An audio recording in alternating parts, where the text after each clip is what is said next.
Okay, folks, we are back. Part two tonight. Um,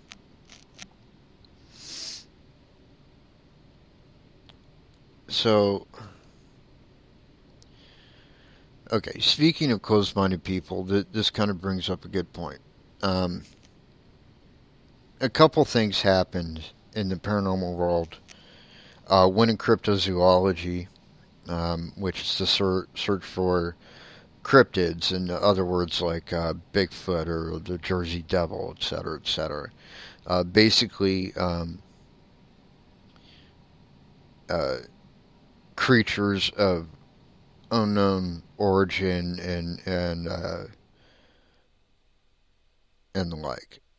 So um, last year, DNA testing was done on Bigfoot, on some hairs that were found, and that DNA was tested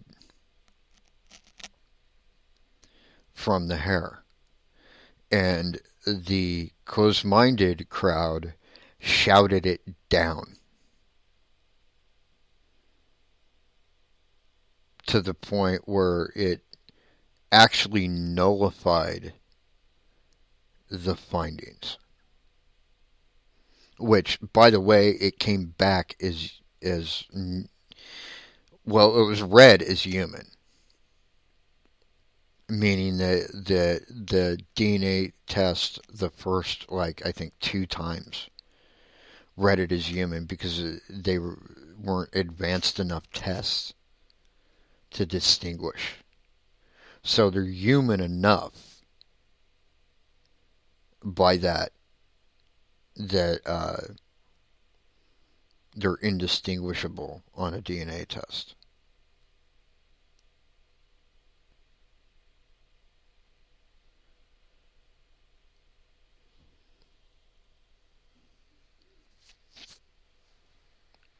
Which I don't believe that you can get DNA on them anyways. I'm just saying. Because basically what they determined is that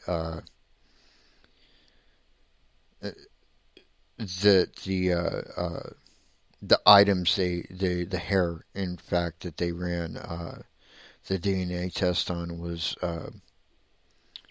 um, what's the word? It was basically polluted by the humans that handled it, and that's why it came back as human. That was their explanation for it. So that was the cryptozoology one. And then the paranormal investigation one I've mentioned before was the whole thing with Killer Contact, where uh, they correctly identified Jack the Ripper as Aaron Kosminski a full year before DNA did. And they're trying to do the same thing with that DNA, trying to shout it down and say that the test wasn't done properly and blah blah blah and blah blah blah blah. But really, when you come down to it, all it really is closed-minded people trying to explain away what doesn't fit into their little box.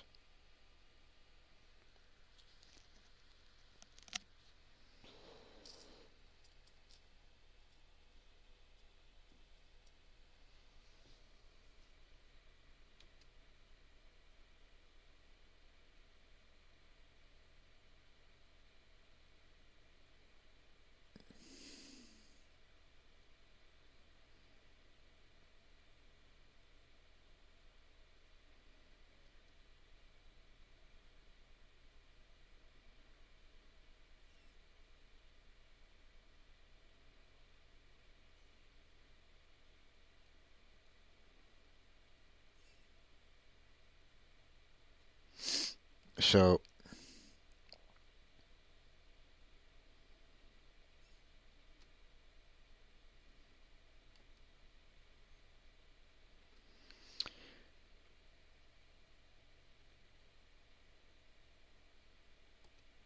on with the show. Hold on. I'm trying to find this one website I like to get information from because it's pretty much on the money when it comes to stuff.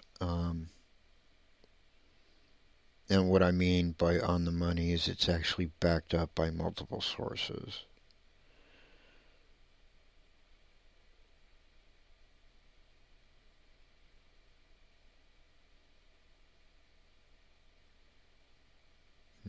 Mm-hmm.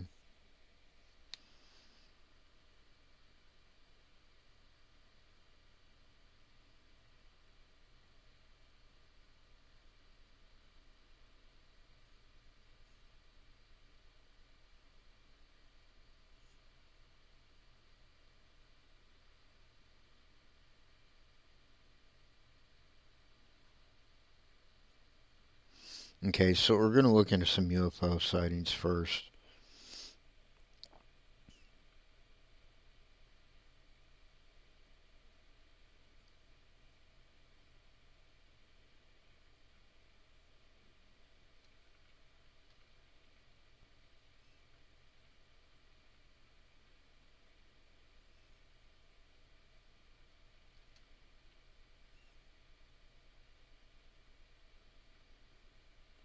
If this stupid thing ever loads. Oh, this is interesting.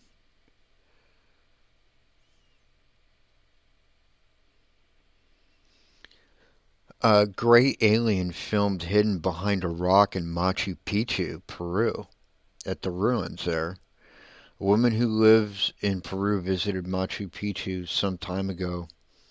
After a while, she and her friends went onto the mountain when suddenly she saw a weird being hidden behind a rock in front of a cave. And for those that are following me on the website, I'm going to share this picture with you because this is awesome. I mean, I can't say that it's 100% real. I would have to actually analyze the photo, and et cetera, which I'm all for doing, by the way. Um, I have the means to do that, but I've just seen this picture myself. So here's that picture in the website. And my website, ghostwolfradio.com, by the way. Um,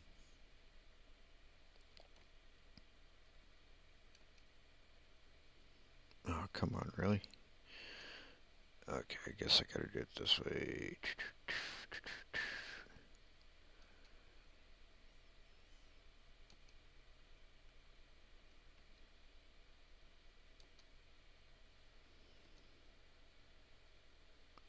So there that is. Now, like I said, I can't tell you with any certainty that that's absolutely real, as I haven't analyzed it. But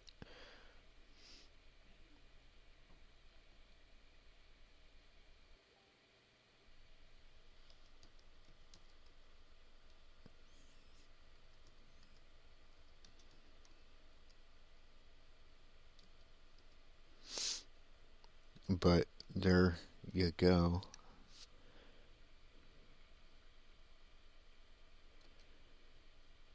Despite, wait, hold on. What's it say? She saw a weird being hidden behind a rock in front of a cave. Despite it was actually too far away, not clear, she told her friends to be silent and managed to film the being with her mobile phone. It is difficult to tell if the video of the alleged alien is real or fake, but if the video is real, it would be interesting to send a professional team to the site to investigate that area. And actually, here is the link to that video.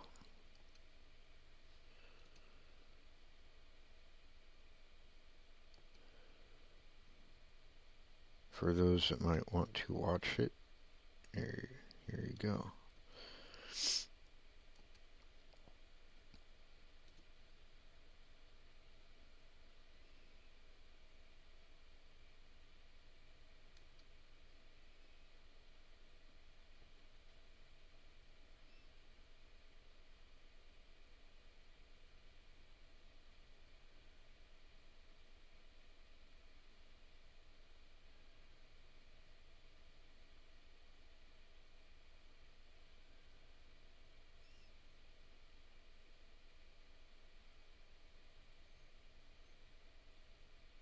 Hmm.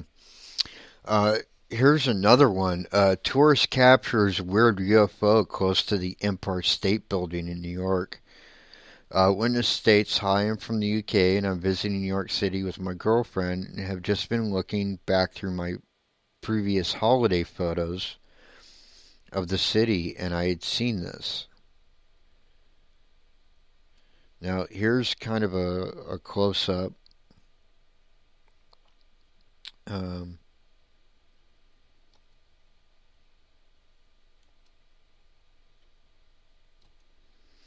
of the UFO in question.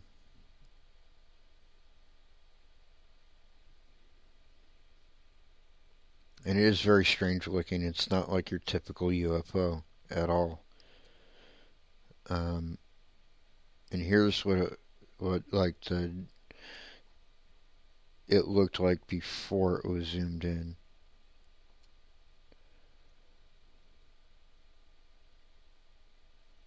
Actually, hold on one second.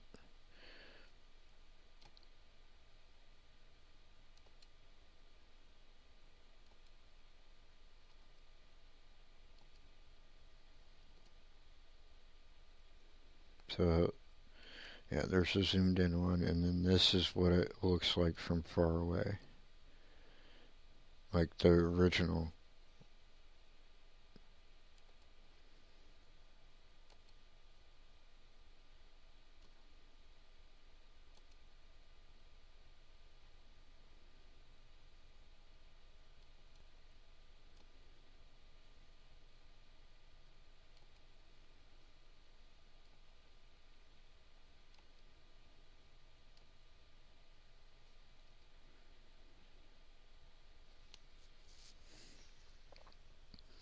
And what's amazing about this, and I'm not saying that this is definitively an alien craft. Understand? I mean, it could have been, a piece of a jet that flew overhead that fell. It could be something falling off of a building. I don't know. But regardless, it's interesting because it's not an event that happens every day in New York City.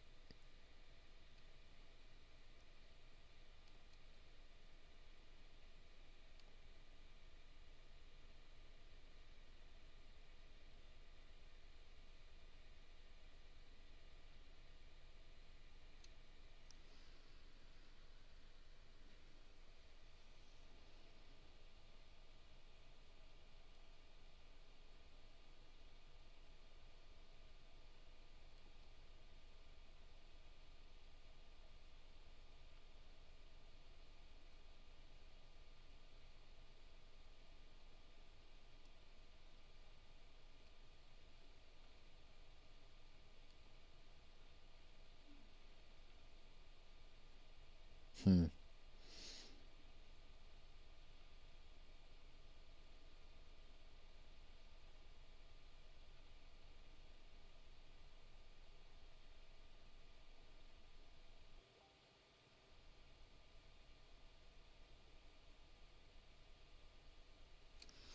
Okay, hold on one second, folks, because I actually have to go to a different website now because there's no more stories on that one, evidently.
Okay, here we go. Let me actually pull up the story itself, not the little thumbnail thing. Here we go. Green Bay Packers quarterback Aaron Rodgers reveals story about UFO he and friends saw in 2005. Uh, Tell someone that UFOs and nuclear power plants go hand in hand, and you're likely to get, at a minimum, an incredulous rolling of the eyes. Many people have a hard time believing in something, or at least opening their mind to the possibility, unless they've seen it with their own eyes, or someone they respect says it's so. This week, Green Bay Packers star quarterback Aaron Rodgers revealed a UFO sighting he and friends experienced in 2005 right before he entered the NFL. The mysterious sighting left them stunned and confused and cultivated a lifelong curiosity about weird things in the sky. And here's actually a picture, I believe, of what they're talking about.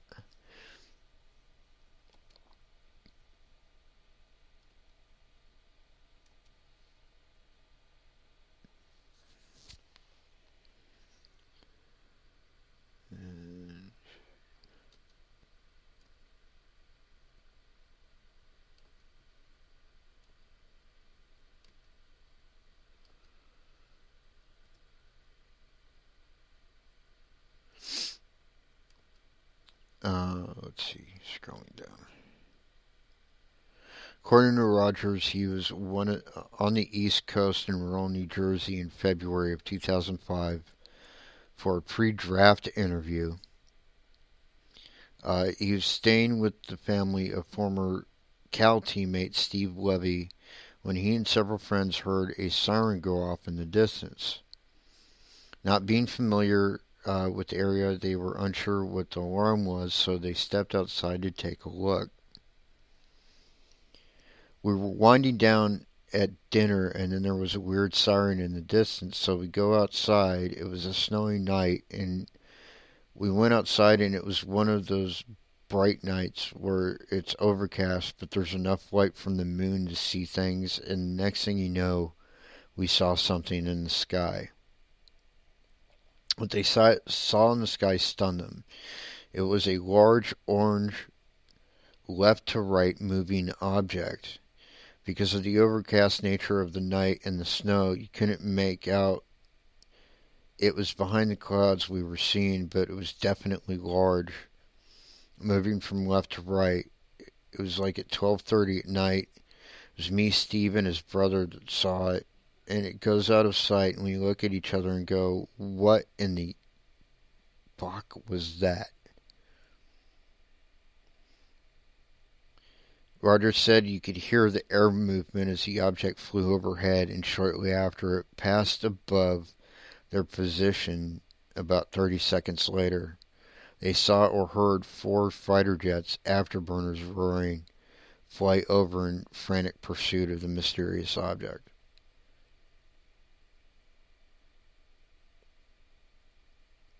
That is amazing.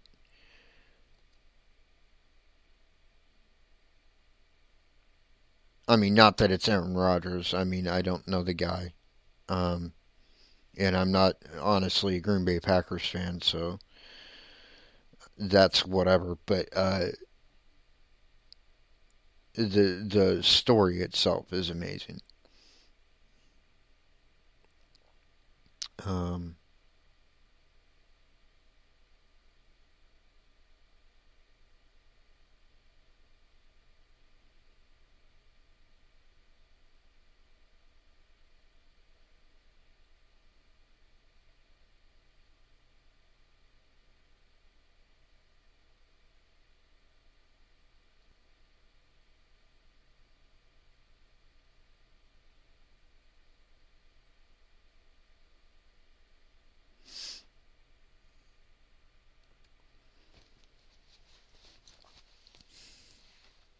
okay, this is interesting.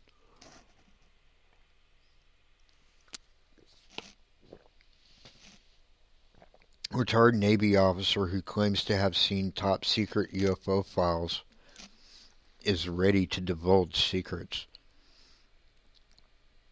Um, Here's a picture of one of the files in question.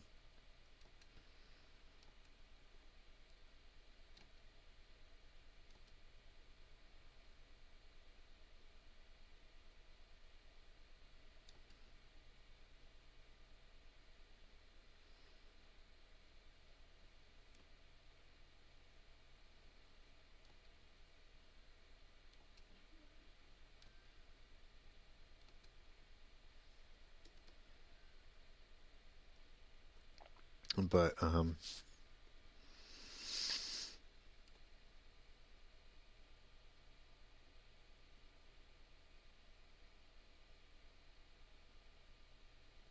rumors have been circulating for several weeks that a trove of top secret UFO files may be about to surface. This week we find that an anonymous witness claims to have seen thousands of UFO related documents while working at the Naval Telecommunications Center at NAS Morfitt Airfield near Mountain View, California. The man who says he saw the files in the late 1980s is coming forward because his secrecy agreement with the U.S. military has expired and he believes the world has the right to know. A ufologist and former Ministry of Defense employee, Nick Pope, has spoken to the man and says he has no doubts about his background.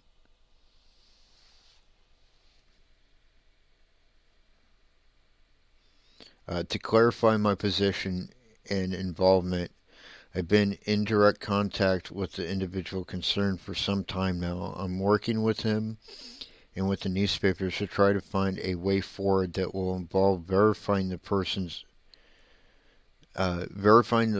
identity and verifying the information. That said, I have never endorsed the unauthorized release of classified information, and a key priority will be to seek assurance that any release is both lawful and proper. That's bureaucrat speak for we got to make sure that he don't get locked up before we say anything else. That's basically what that means.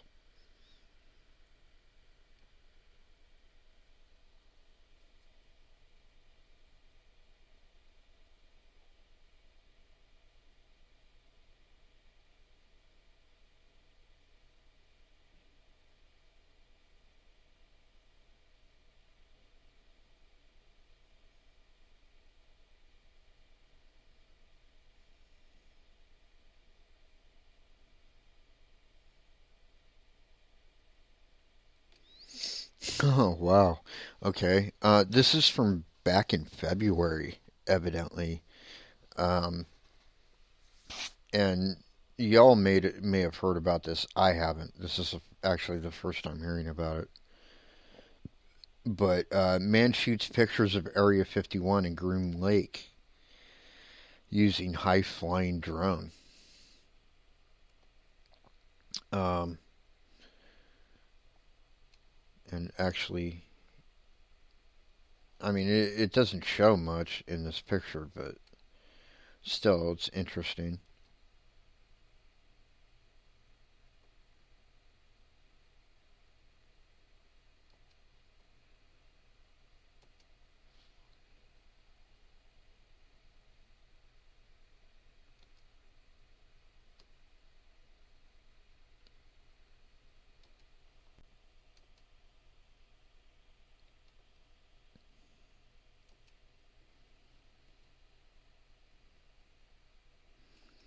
But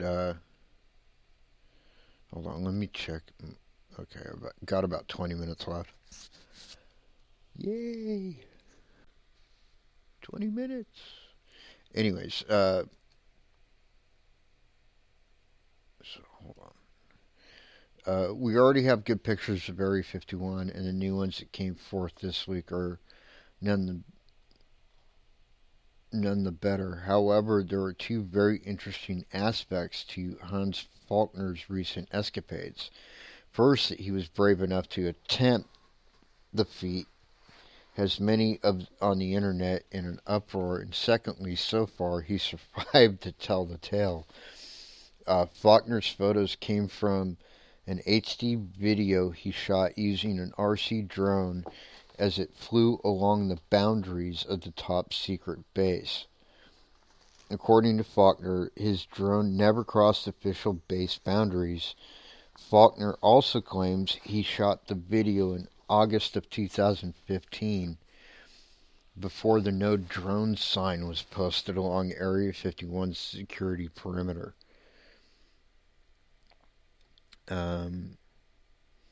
Regardless, that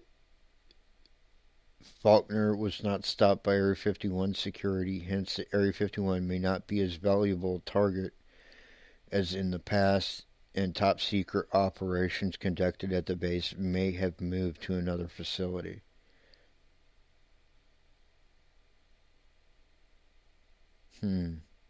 Interesting.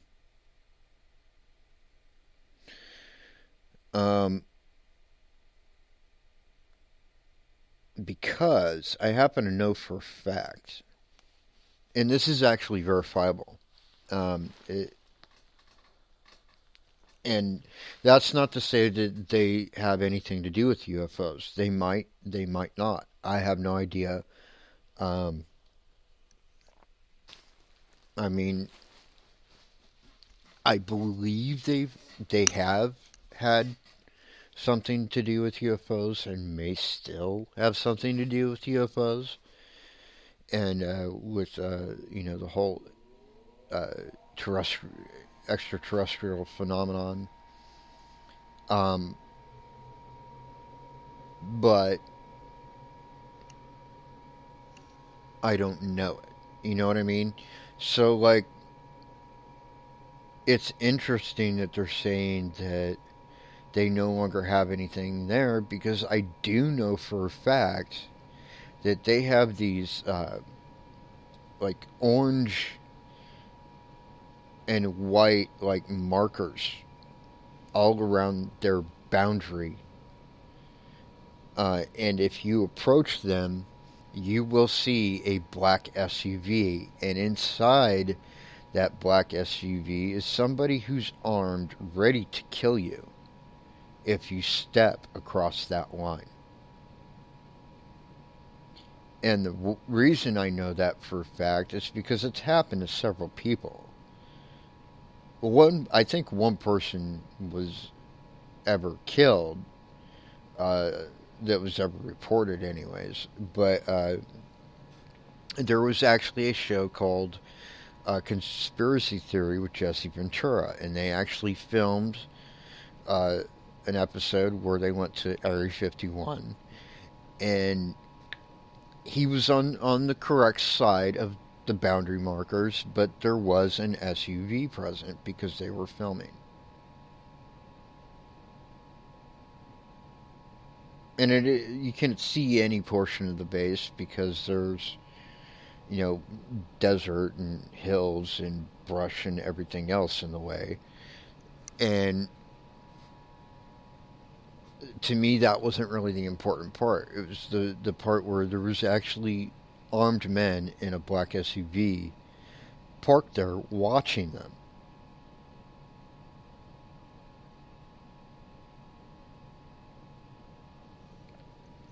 Because you go to any other military installation in the entire country, that doesn't happen. I mean, yes, they guard their gates, they guard their perimeter, but not in a black SUV, and not with clearance to kill you if you cross over that line.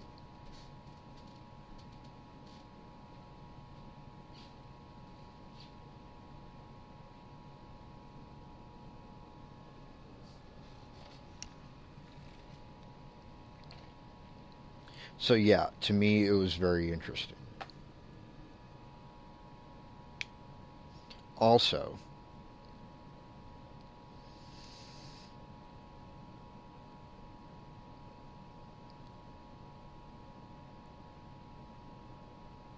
There have been a lot of strange things documented over those skies in that area. Now, that could be, uh, explained as top secret military aeronautics testing or what have you. But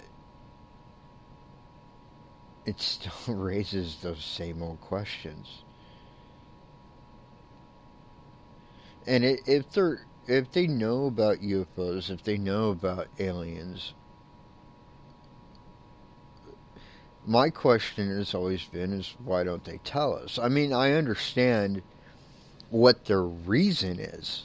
The reason that they have for not telling us, for not being straight up with us, is they're afraid of a panic. They're afraid that it's going to be like a replay of like the 1930s when Orson Welles did that famous radio broadcast of War of the Worlds, and half the Midwest was running around armed, all paranoid because they thought it was real.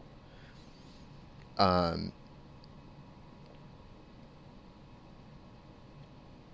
and yeah, that was a problem, but that was the 1930s when much simpler times and much simpler minds. And that, I don't mean that as an insult, understand, to those of you that were alive in the 1930s. I'm not calling you dumb. Not at all. I mean, there were things about the people in the 30s that are absolutely astounding, and you had an iron will in general in a society where so many things were basically trying to kill you. I mean, between Prohibition, the Great Depression, um, and everything else, like, the fact you even survived that era is a testament to your will. So don't think I'm calling you stupid. That's not what I mean. What I mean is, by simpler minds, is that you weren't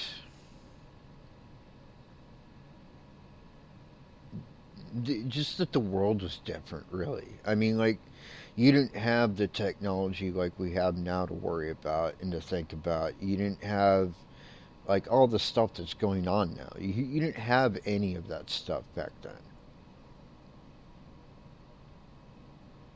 And so you didn't have to have uh, a more advanced way of thinking about things. Things were just simple.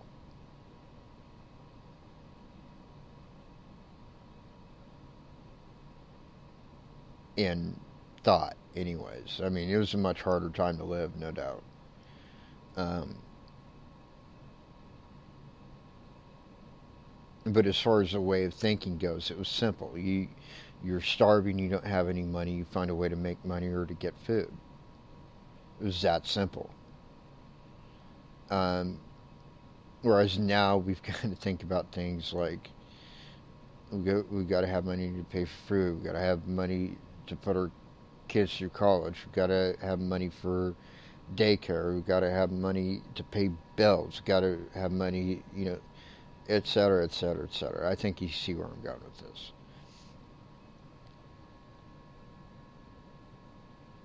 So, my point being, though, is that we're capable now, honestly, most of us, except for those who are truly closed minded, are capable of handling any information about this that were to come out. We wouldn't panic. We'd just be kind of like, oh, well, I already knew that. Now, closed minded people are always going to be here, by the way, unfortunately. Um, that's just the way the world is. and those people would definitely break. Um, or at the very least, they would be shocked. And then they would have to adapt to the new reality, hopefully. Um, but yes, if those kind of people were to know beyond the shadow of a doubt that aliens are definitely real, they would most likely meet those aliens with fear and hostility because you fear what you don't understand.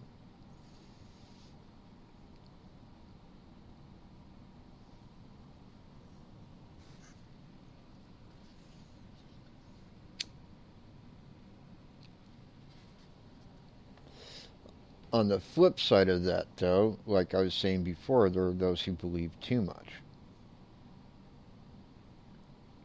Me, if a gray alien were to knock on my door right now, I would answer it. I wouldn't be afraid. But I'd also have my tactical tomahawk in my hand, and I would watch what he does. If he does anything that looks like a threat, you're damn right I'm going to fight back.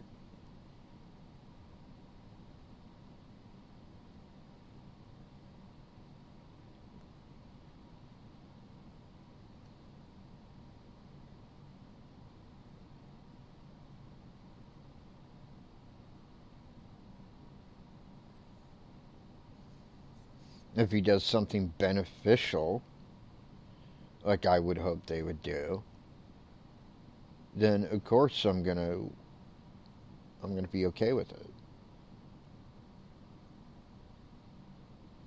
So it's a very important thing to have that balance, to not be one extreme or the other.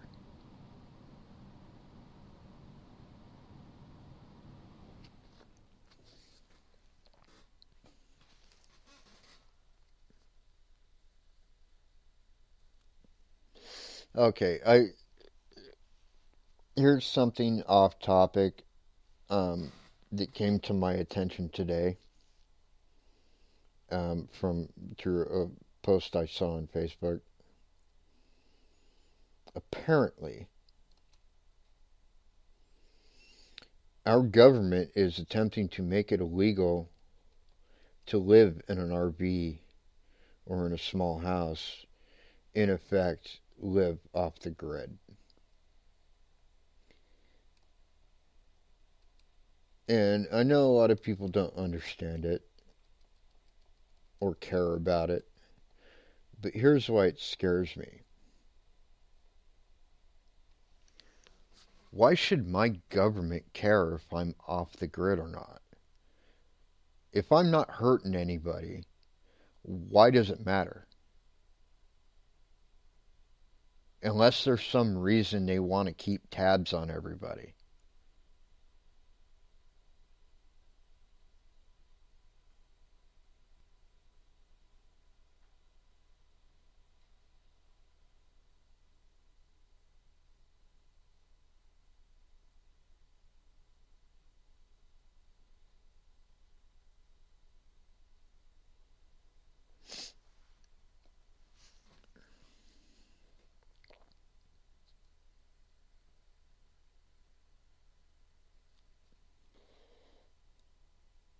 So yeah, that's my little off topic thing. And no, I'm not going to rant about it because whatever's going to happen is going to happen. But it's not going to go their way because I'm not even going to get into it, to be honest with you, because I'll rant about it for fucking hours. But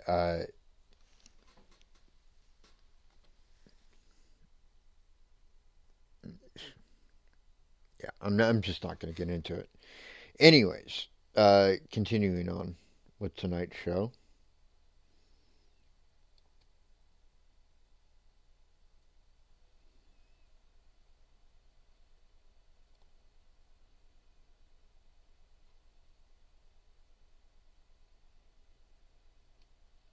Oh, this is interesting.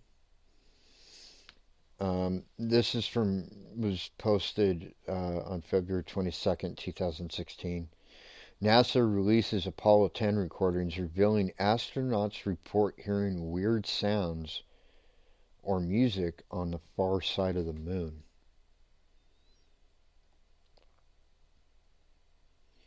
They would withhold information from the public if they felt it was in the public's best interest. Al Warden, Apollo 15 command module pilot. Apollo 10 orbited the moon 2 months before Neil Armstrong took his famous first step. During it passed on the dark side of the moon, the side facing away from the Earth in a zone of silence for radio communication between the spacecraft and Earth.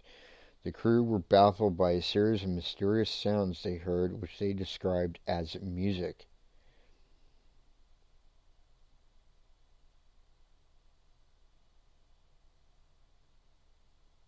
What they said to each other was, "Did you hear that whistling sound too?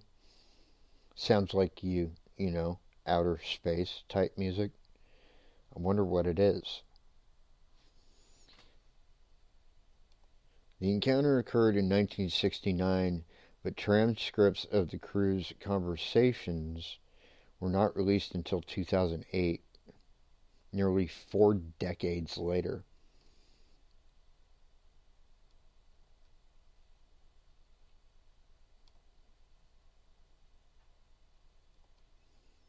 And here's that transcript.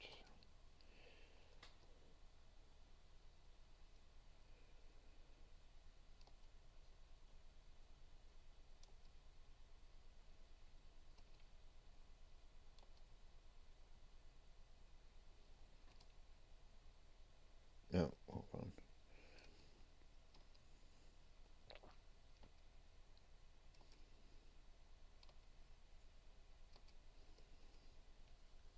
There we go.